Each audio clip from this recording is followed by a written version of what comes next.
Hello everyone, my name is Ray Acosta and today we will be explaining to you standing waves. We will give you a basic understanding of what it is and how it can apply in your everyday life. Today I am also with my two partners. I'm Fawad. I'm Dashar And we hope you can really appreciate what it is to talk about standing waves, and without a further ado, we will begin the presentation. So, the first question is, what is standing wave?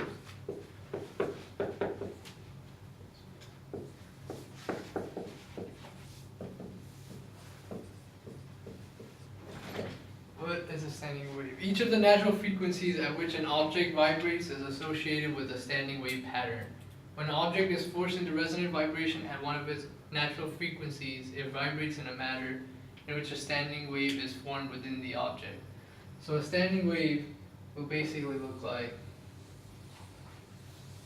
that.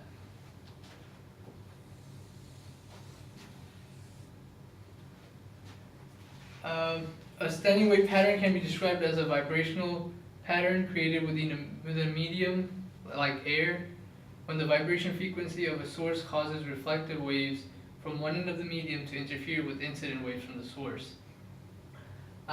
This is the interference right here, the midpoint, and this causes specific points along the medium to be apparent to standing still while the others are moving. And the next thing, when might a standing wave occur?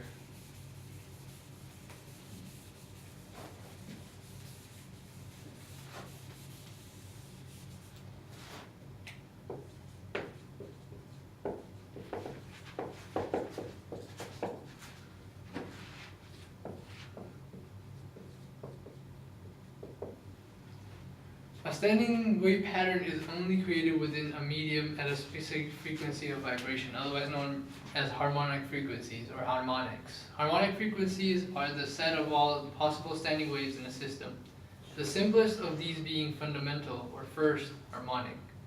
Standing waves require specific circumstances in order to occur. They occur when the driving frequency applied to a system equals its natural frequency, a condition known as resonance. Standing waves are most commonly demonstrated in a medium which is finite and bounded. And for the parts of standing waves,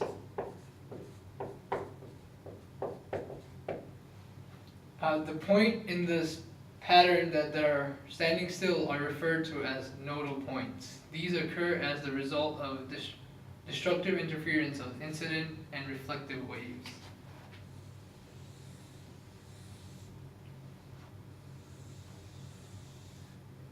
So within a standing wave, the points that are in the middle are known as nodes. The points that are in the open are known as the antinodes. Every standing wave begins with a node and ends with a node.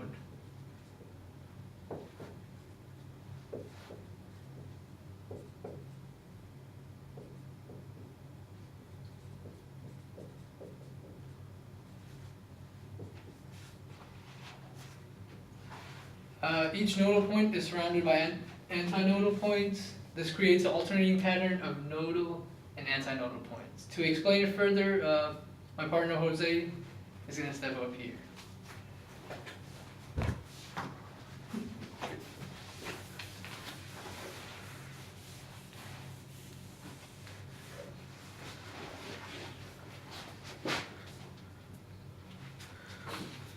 Next, I will explain a system with two fixed ends. In this case, a medium is bounded in a way that the two opposite ends are fixed. The simplest wave can form under these conditions has one antinode. For example,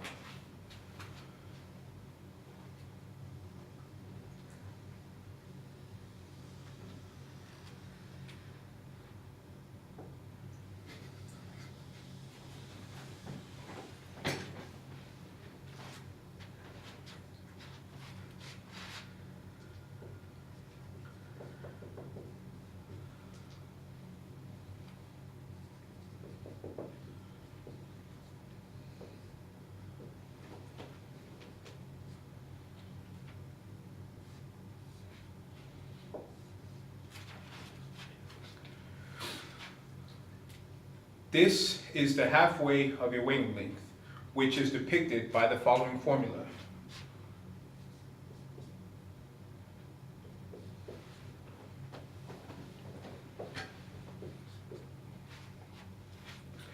It is possible to go on and make the next standing wave by placing a node in the center, which would be right here, creating one whole wavelength. It is then possible to keep on adding nodes, dividing the two medians into thirds, fourths, and fifths, etc. There are a finite number of harmonics for this type of system. For example,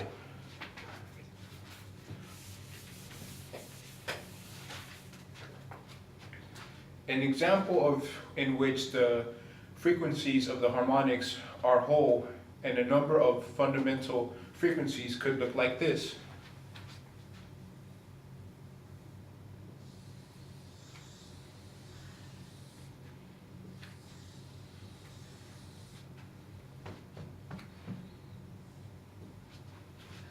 And the formula for a frequency that looks like this would be as follows.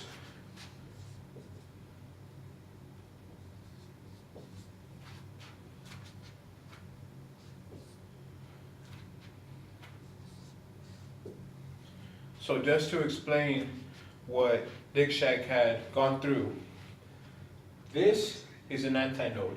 This right here is a node. And every time you go down the line, it keeps on changing. So this would be an antinode, node, antinode. You get the point. Next, I will explain a system with two free ends.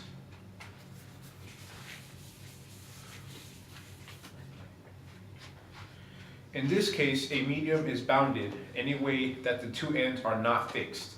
They are free. So this would look like this.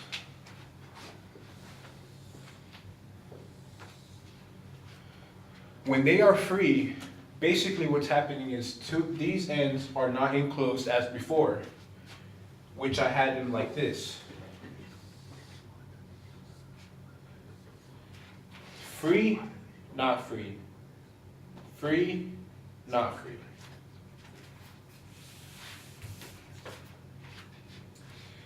Instead of one antinode found in the middle, antinodes will be found at the ends of these waves. The simplest standing wave formed under these circumstances has one node in the middle. This is half a wavelength, which is depicted by the following formula.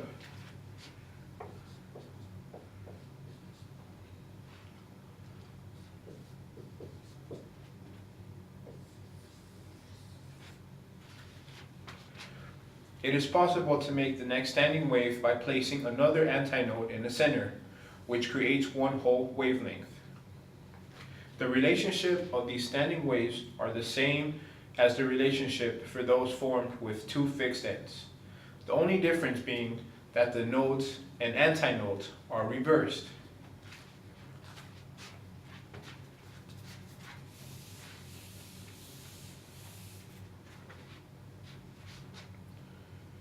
Finally, I will talk to you about a system with one fixed end and one free end. In this case, a node will always form at the fixed end, while an antinode will always be formed at the free end. For example,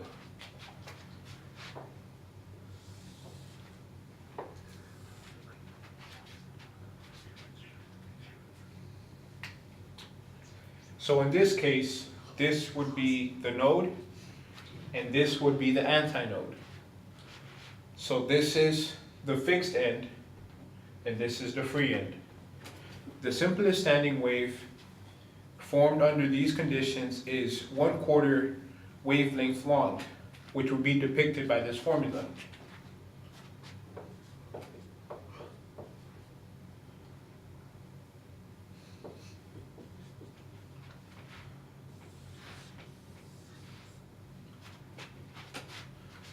In order to make the next standing wave, in this case, both a node and an antinode must be added, which divides the wave into thirds. A picture will be drawn.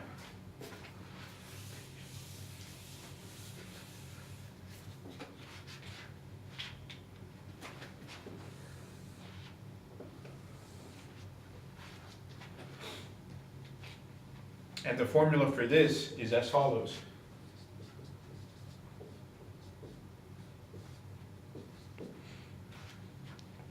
Just as in other cases, it is possible to keep repeating this procedure, getting 5/4 of a wavelength, then 6/4, etc. There are always an odd number of quarters wavelengths present. The wavelengths of the harmonics are always fractional multiples of the fundamental wavelength. The frequencies of the harmonics are always odd multiples of the fundamental wavelengths.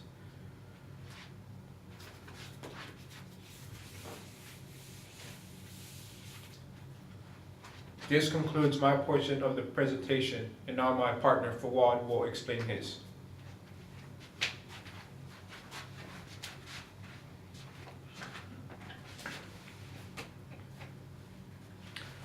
Now, I'm going to be talking about a system with one fixed end and one free end.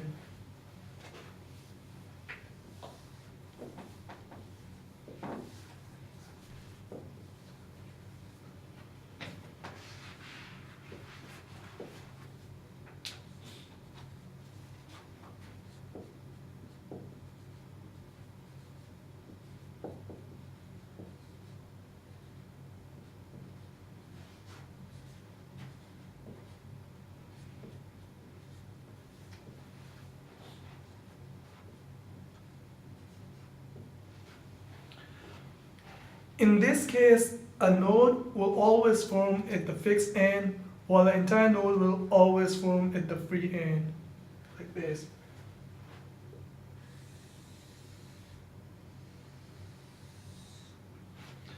And we can represent this by this formula.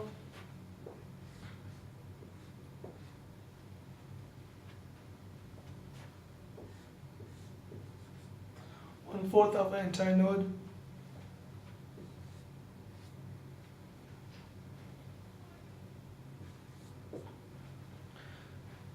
So the simplest standing wave formed under these conditions is 1/4 wavelength. There is right here, which I presented in the formula. Now, in order to make the next standing wave, in this case, both a node and entire node must be added together, which divides the wave into thirds. So I'm gonna go draw the diagram where we can add them both together.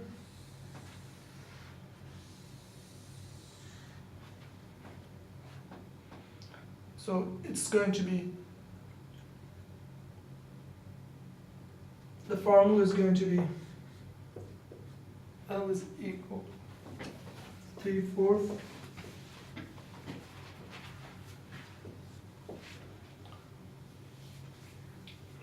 3F. So just as in the other cases, it is possible to keep repeating this procedure, getting 5/4 of a wavelength, then 7/4, etc. There are always an odd number of quarter wavelengths present. The wavelengths of the harmonics are always fractional multiples of the fundamental wavelengths. The frequencies of harmonics are always odd multiples of the fundamental wavelengths. So if we were to keep on moving on, they will proceed like this. I'm just going to draw the picture and then I'm going to write the formula.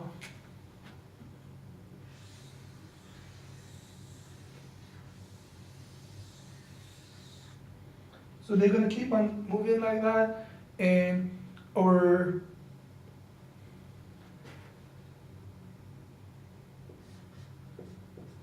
formula is going to be 5/4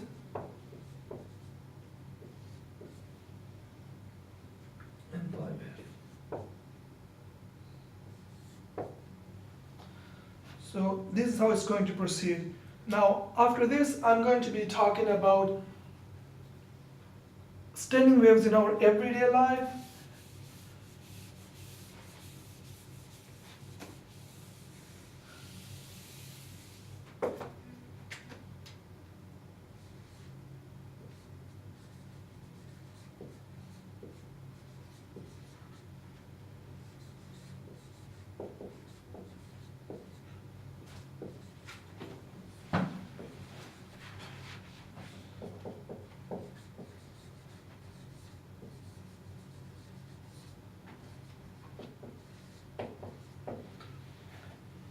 So the amplitude of a standing wave is the length larger than amplitude of the disturbance driving it.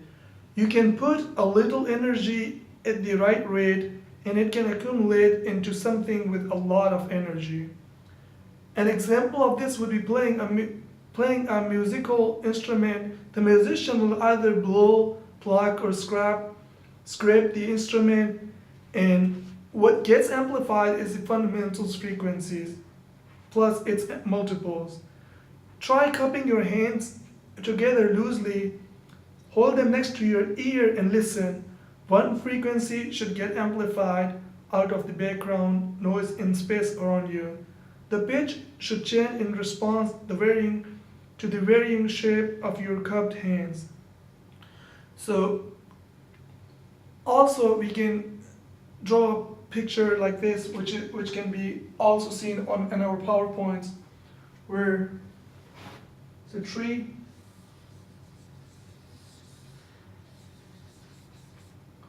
Then there's standing waves coming from there.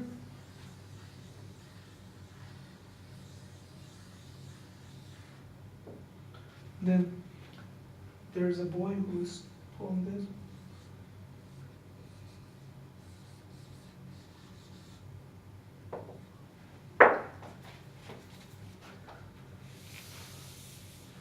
Thank you so much for watching our presentation. I hope you like it. First, Diksha introduced what is standing waves, and also Jose went through all the